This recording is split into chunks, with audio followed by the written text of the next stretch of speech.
कोई गुरु सुरक्षित नहीं रह सकता अगर सदगुरु संकट में है, गुरु तत्व संकट में है, भारत के आध्यात्मिक महापुरुषों को संकट में लाया जा रहा है, तो कोई गुरु संकट सुरक्षित नहीं रह सकता।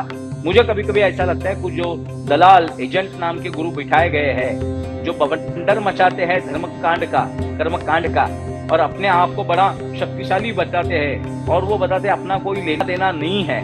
अगर आपको ऐसा कोई गुरु मिलता है जो बताता है कि आसाराम बापू के प्रकरण से हमारा कोई लेना देना नहीं है, तो आप उसी समय समझ जाइए ये बदमाश है। इस भारत देश में बहुत सारे समाज के लोग संतों से जुड़े हैं, अपने अपने कर्म कांड करते हैं, कई पंथों से जुड़े हुए हैं।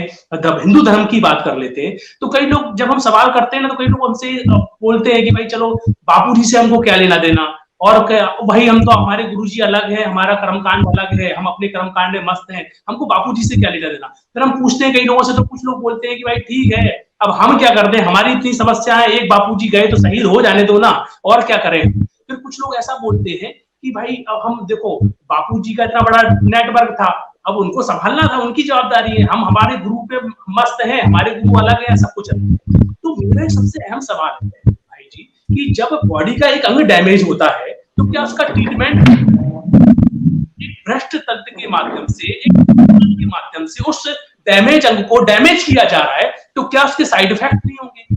हम एक कथा सुनते थे, हम एक चौपाई, दुर्बल को न सताइए ताकि मोटी हाय, दुर्बल को न सताइए। यहाँ पर एक संत को सताया जा रहा है, क्या उनकी हाय नहीं निकलेगी, क्या उनके भक्तों की हाय नहीं निकलेगी। तो उसके साइड इफेक्ट, अभी तो चलिए कोर्टों में जा रहा है ये प्रकरण, जब वो ईश्वरीय अदालत की कोर्ट में वो प्रकरण जाएगा, और जब ये आहें वहां जाएंगी, तो विनाश का तांडव क्या इनके सिर पे भी नहीं मंडराएगा। जो बोल रहे हैं कि हमारा पंथ अलग है, हमारे गुरु अलग है, हमको क्या लेना देना, और भाई बापू को जाने दो, दुनिया भर के लोग बलिदान हुए इस देश में, उनको ही बलिदान हो जाने दो। तो ऐसे पल्ला छुड़ाते हैं। मुझे इन गुरुओं को भी चेक करना पड़ेगा, जिनके जिनके शिष्यों को लगता है कि मेरा गुरु अलग है, मेरी परंपरा पंथ अलग है, इनके गुरुओं को हमें तपासना होगा। मूर्खों, तुम्हारी जड़ तो एक है, हम जड़ की बात कर रहे हैं। मैंने पहले, आपके माध्यम से मैंने पहले ही कहा है, आसाराम बापू की काया को मत देखिए, उस शरीर को जो पीड़ा दी जा रही है, उस महात्मा का जो बदनाम किया जा रहा है, वो आपके धर्म की नींव उखाड़ने के लिए किया जा रहा है। सिंध से जब हिंदू भगाए गए, पंजाब से जब हिंदू भगाए गए, बंगाल से जब हिंदू भगाए गए, बांग्लादेश जब बना, तो उसमें आपकी कौन सी जाति है, कौन सा प्रांत है, कौन सी भाषा है, आपका गुरु कौन है, ये नहीं देखा गया। आप काफिर हो, आप हिंदू हो, ये देखा गया। जब भारत में किसी भी महात्मा के ऊपर आंच आती है, कोविड-19 में अपने परिवार का एक भी आदमी कोविड-19 से पॉजिटिव हो जाता है, तो उस सारे परिवार के ऊपर संकट मंडराता है। भारत में किसी भी बीमारी से, किसी भी कर्क रोग से, किसी भी क्षति देने वाले विघ्न से परिवार की एक भी व्यक्ति की हानि होती है, तो परिवार की हानि होती है। और आसाराम बापू को अलग समझना ही आपके आध्यात्मिक कमजोरी है, आपकी आध्यात्मिक अयोग्यता है। योग्यता न होने का सबसे बड़ा जीवंत उदाहरण है कि आप आसाराम बापू जी महात्मा को, इतने बड़े श्रेष्ठ युग पुरुष को आप अलग पंथ के मानते हो।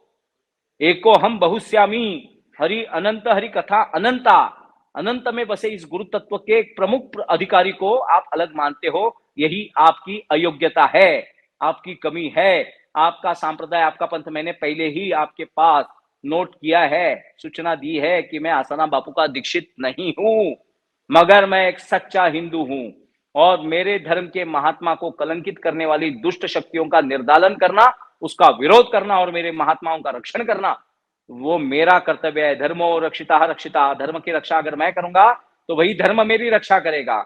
आपके घर में पड़े हुए अन्न की भी आपको रक्षा करनी पड़ती है, फिर भी आपको उसको उबाल कर खा सकते हो, पका कर खा सकते हो, जब उसको सुरक्षित रखोगे। आपके द्वार के सामने की तुलसी माता आपकी तभी रक्षा करती है जब आप उसकी रोज सुरक्षा करोगे।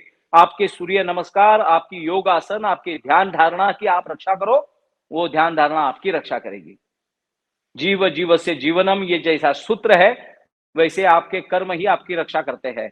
और आसाराम बापू को आपके माध्यम से मैं, आपने बड़ा अच्छा सवाल, अच्छा प्रश्न आज पूछा है कि ये वीडियो हर दुनिया में हर हिंदू तक जाना चाहिए कि आप किसी भी सांप्रदाय, पंथ, उपासना पद्धति से जुड़े हो, आप किसी भी साकार और निरंकार किसी भी पद्धति से शक्ति स्वरूप में, शिव स्वरूप में, विष्णु स्वरूप में, दत्त स्वरूप में, नाथ स्वरूप में, संतों के स्वरूप में, किसी भी सांप्रदाय के हो, अगर आपका गुरु आपको ये बताता है कि हमें इस लफड़े से लेना देना नहीं है, तो आप मैं सीना तान कर कहता हूं आपका गुरु नकली है, आपकी साधना निष्फल है।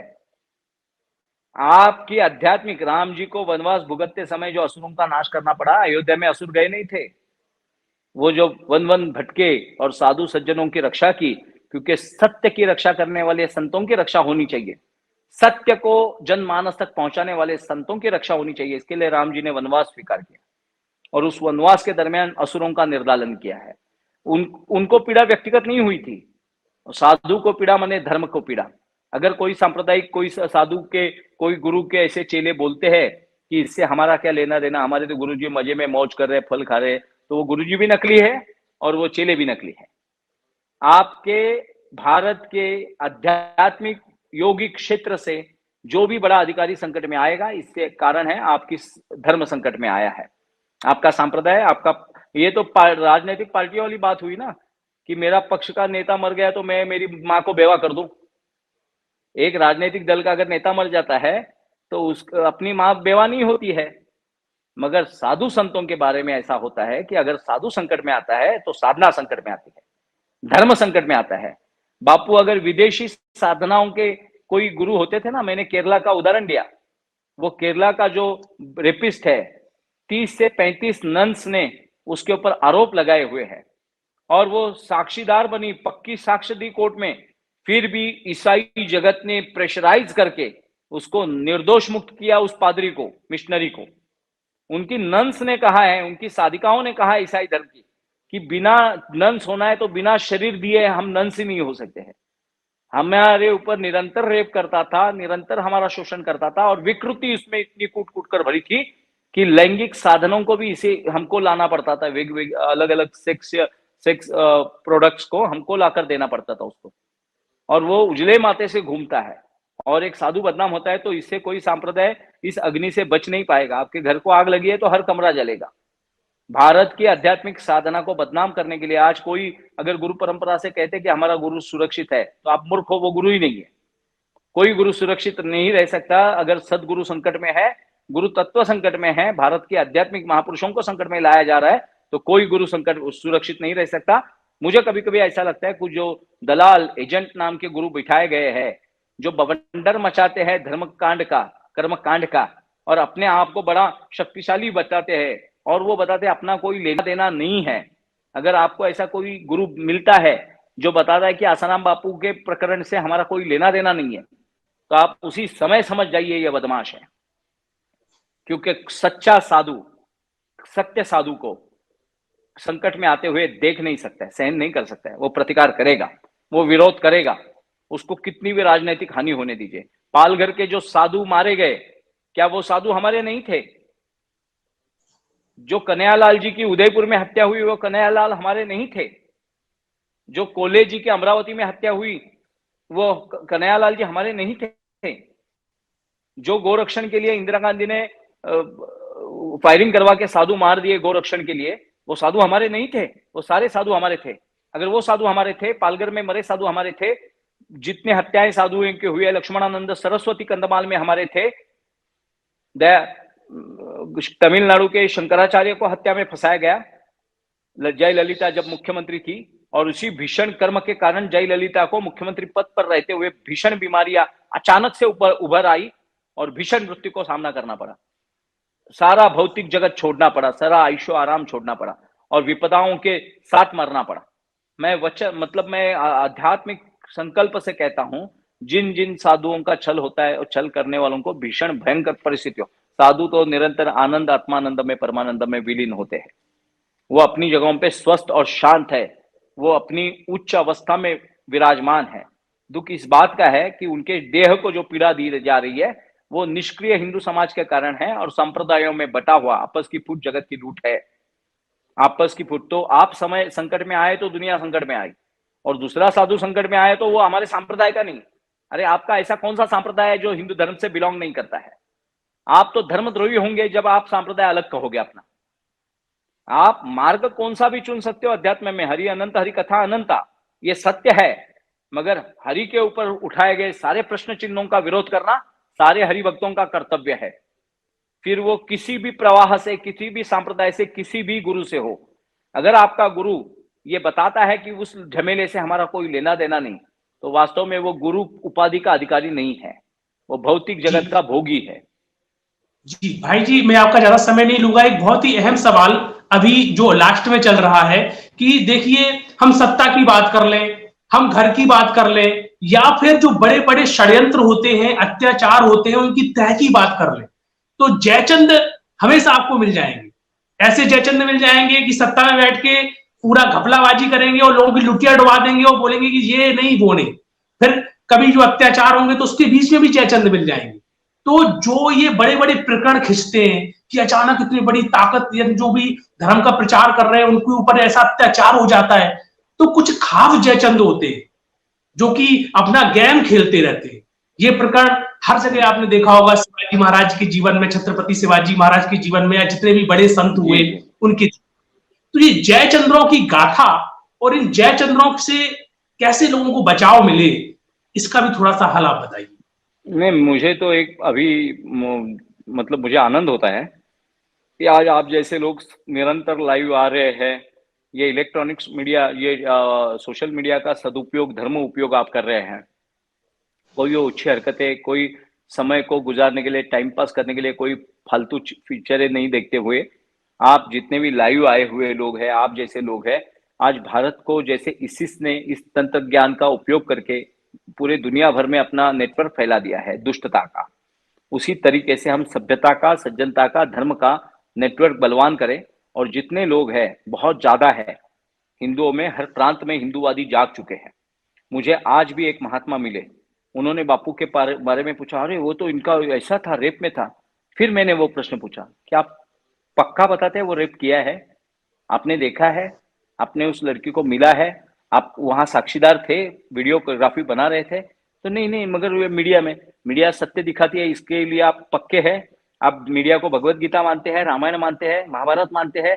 आप कौन से उपनिषद पुराण को मानते हैं? इस मीडिया उपनिषद है, मीडिया पुराण है, मीडिया ही मेरा सदगुरु है, मानते हैं आप? नहीं, मीडिया तो बहुत नीच है, दुष्ट है। फिर वो नीच जो दिखाते हैं वो आप मान गए, तो आप भी नीच हो गए ना। आपने देखा नहीं, आपने सुना नहीं, आपने प्रत्यक्ष रूप से कोई प्रमाण पाया नहीं, और मीडिया ने बोला इसके लिए आप मानना शुरू कर दिए। तो मेरा आपसे अनुरोध है, आपके माध्यम से जितने भी लाइव आ रहे हैं, इसके बाद में भविष्य में जो जो देखेंगे, उन सभी से अनुरोध है, निरंतर सत्य का अध्यास कीजिए। बिना कारण आप वाणी को और चित्त को दूषित मत होने दीजिए। कितने तो हिंदूवादी मुझे मिलते हैं जो बापूजी के ऊपर प्रश्न खड़े करते हैं। तो मैं भी बोलता हूं कि मैंने भी सुना है कि आप बड़ी ऊंची हरकतें करते हुए लड़कियों से लंपटगिरी, बोले कभी पाए को, किसने बोला, किसने देखा? मैं बोला किसने देखा, किसने पाया? अगर आपके बारे में खड़ा होता है प्रश्न, तो बापूजी के बारे में भी खड़ा होता है ना, किसने देखा, किसने पाया? क्या आपके चरित्र के ऊपर आई तो आपका कुल एकदम जागृत हो गया, आपके पितृ देवता सब आ गए। और जब महात्मा के ऊपर आ जाती है तो दूसरे का घर जल रहा है, तो आप क्या सेक रहे हो क्या अपनी कुल को? आप सेक नहीं रहे हो अपने कुल को, आप जला रहे हो आपके कुल को।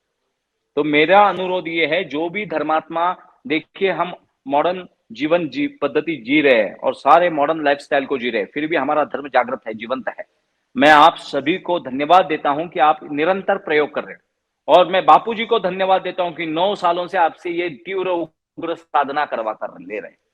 क्योंकि बिना उग्र साधना, बिना तीव्र साधना के आप तब तक मजे में थे जब तक बापू बाहर थे। बापू ने अपने विष आपका पी लिया, और अभी आप सभी साधना में निरंतर बापू बापू कर रहे हैं, तो गुरु का नाम स्मरण हो रहा है, गुरु के बारे में सोच रहे हो, विचार कर रहे हो, निरंतर उसकी प्लानिंग कर रहे हो, आपकी साधना हो रही है। मैं उन हिंदुओं को आह्वान करता हूं कि आप बिना देखे, बिना बोले, बिना प्रमाणित किए हुए, मैं एक छोटा सा किस्सा आपको बताना चाहता हूं, जो मैंने आज वो मतलब अध्यात्म से आया हुई कथा है। एक बार एक महात्माओं की झुंड जा रही थी एक राज्य से। कर्म का फल जो आपने जो थोड़ी देर पहले बोला कि कर्म इनके ऊपर टूटेंगे नहीं, क्या 100% टूटेंगे। आप अगर बीमार पड़ते हैं तो डॉक्टर आपका टूल्स और लैट्रिन चेक करता है, यूरिन और लैट्रिन चेक करता है कि आपने कल क्या खाया था, कल क्या बोया था। आपके आज के बीमारी का कारण कल का खाना हो सकता है, तो भविष्य में आने वाली भीषण विपदाओं का कारण आपका आज का नीच कर्म हो सकता है, दुष्ट कर्म हो सकता है। तो कर्म के बारे में महावीर जैन हो, भगवान बुद्ध हो, भगवान श्री कृष्ण हो, कर्म के बारे में वो सावधान करते हैं, बिना सोचे कर्म मत करो, कर्म परिणाम देंगे। बोले हुए हर शब्द मंत्र हो जाते हैं और फिर से घूमकर बड़ी मात्रा में आपके जीवन में आ जाते हैं। तो सारे हिंदुओं को मजाक बंद कीजिए।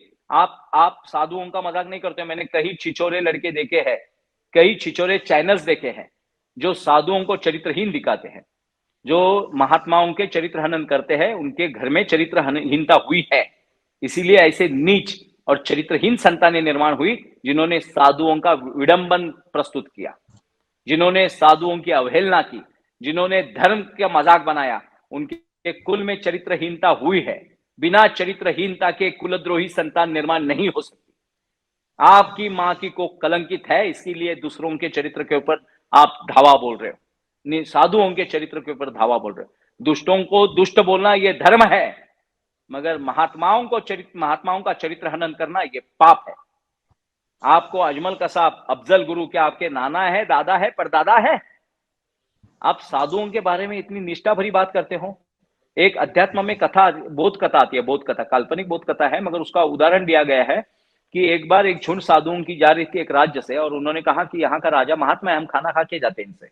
और राजा को भी आनंद हुआ, साधु खाना खाएंगे। उसने भोजनशाला में, वहां जहां साधुओं का पंडाल पड़ा था, वहां जाकर खुले आकाश के सूर्य प्रकाश जहां पड़ेगा वहीं हम खाना खाएंगे बोला था। तो वहां खाना पक रहा था, तो एक गरुड़ महाराज सर्प को पकड़कर, अपने शिकार को पकड़कर लेके जा रहे, और वो सर्प का विष उस खीर में पड़ गया अनजाने में, क्योंकि सर्प तो मर रहा था तो उसका सारा जहर निकल रहा था, तो वो बूंदे पड़ी खीर में। और गरुड़ ने तो अपना जो कर्म है, नैतिक कर्म है, उसने वो शिकार कर लिया था, उसका भक्षण कर लिया था। तो उस बाद वो खीर खाने के बाद सारे साधु महात्माओं का मृत्यु हो गया, शारीरिक मृत्यु। उसके बाद राजा को बड़ा पश्चाताप हुआ, ये क्या हो गया भीषण, मेरे राज्य में ऐसा कौन सा पाप पनप रहा था कि ये आज साधु हत्या हुई मुझसे।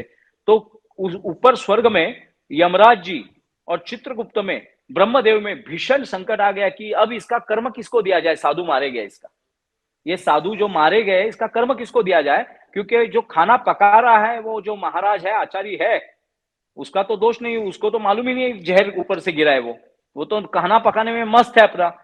सांप का दोष नहीं है, क्योंकि सांप का तो शिकार हो गया, उसको जो निचोड़ा गया उससे वो जहर नैसर्गिक नेचुरली जो गिरा है उससे वो खीर में गिर गया। गरुड़ का भी दोष नहीं है, क्योंकि वो तो अपना भक्षण करेगा, उसने तो खीर में जहर डालने को बोला नहीं था। ये ऐसा अपघात हुआ है, इसका कर्म का फल किसको दिया जाए, इसकी चिंता में लगे थे। और उसी समय दूसरे वर्ष एक और साधुओं की झुंड आई और वो बोली कि यहाँ का राजा बड़ा धर्मात्मा है, संतों का सम्मान करता है, चलो इसलिए और खाना खाते हैं। मगर वहां अपनी वाणी से दूषित हुई एक बुढ़िया बैठी थी, मूर्ख थी, कर्म को नहीं जानती थी। उसने छिछोरे अवस्था में बोला गया, अरे मत जाओ, मारे जाओगे, वो तो राजा साधुओं की हत्या करता है। गए वर्ष ही बड़ी साधुओं की झुंड को मार दिया उसने खीर में जहर डाल के। और उसी समय ब्रह्मदेव में, ब्रह्मलोक में, यमलोक में आनंद छा गया। बोले कर्म का फल किसको दिया जाए वो पता नहीं चल रहा था।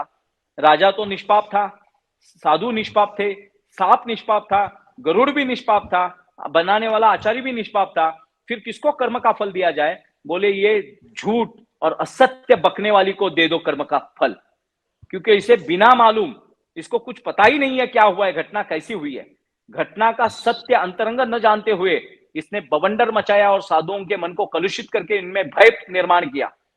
धर्म प्रधान राजा को बदनाम किया, साधुओं को उस दिन उपवास करना पड़ा डर के मारे, और इसने बिना सत्य जाने असत्य का पुरस्कार किया, असत्य का दोहराया, और उसके कर्म के भंडार में उसका कर्म डाला गया और उसको भीषण अवस्थाओं को भुगतना पड़ा।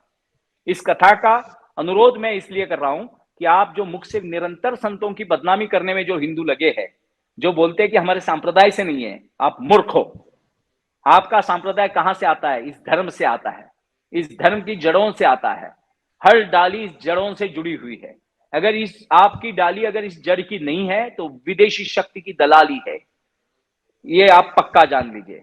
तो आप निरंतर सत्य का बखान कीजिए, और अगर आपको सत्य नहीं पता है उसका अन्वेषण कीजिए, संशोधन कीजिए, रिसर्च कीजिए, सत्य जान लीजिए, उस आरोपी तक मिलकर आ जाइए। मैंने एक हिंदी फिल्म का एक सीन देखा था, एक पिता को अपने बेटियों को, सौतेली बेटियों के रेप में फंसाया जाता है। वो आपने देखी होगी कि जेल में, महाराष्ट्र की जेल में वास्तविक शूटिंग हुई थी, असली जेल में, ठाणे जेल में शूटिंग हुई थी। उसमें बड़े कलाकार थे, मैं इसलिए इसका उदाहरण दे रहा हूं। और बाद में जब उसका, वो कुछ बोलता ही नहीं है, उसको शॉक लग जाता है। जब उसका चिकित्सा होती है तो पता चलता है कि उसकी पत्नी के लफड़े दूसरे से होते हैं, बेटियों को बेचना होता है, और ये आड़ा आता है, ये विरोध करता है। तो वो षड्यंत्र करती है अपने मित्रों से, दलालों से मिलकर, उन बेटियों को जो बेचने के लिए तत्पर होते हैं, उन दलालों को मिलकर वो षड्यंत्र करती है, और इसके ऊपर ही झूठा आरोप लगाया जाता है। उसमें राजपाल यादव नाम का कलाकार है, हिंदी भाषी। वो पिक्चर अनेक हिंदुओं ने देखी होगी, आप देखिए। और बाद में ये सत्य घटना के ऊपर आधारित बनाई गई फिल्म है, इसके लिए मैं बताता हूं। फिल्मों का मैं पुरस्कार नहीं करता हूं, मगर जहां जिसको उदाहरण देना चाहिए मुझे देना चाहिए। तो उसमें बाद में सत्य उजागर हुआ कि वो मां दोषी थी, उसको अपने बेटियों को वेश्या व्यवसाय करवाना था, विदेशों में भेजना था, सऊदी में, दुबई में भेजना था। और उसने उस बाप को कैसे निकालू, इसकी हत्या तो मैं कर नहीं सकती, संभव नहीं है मेरे पास, तो इसको उस लड़कियों के रेप में फंसा दिया था।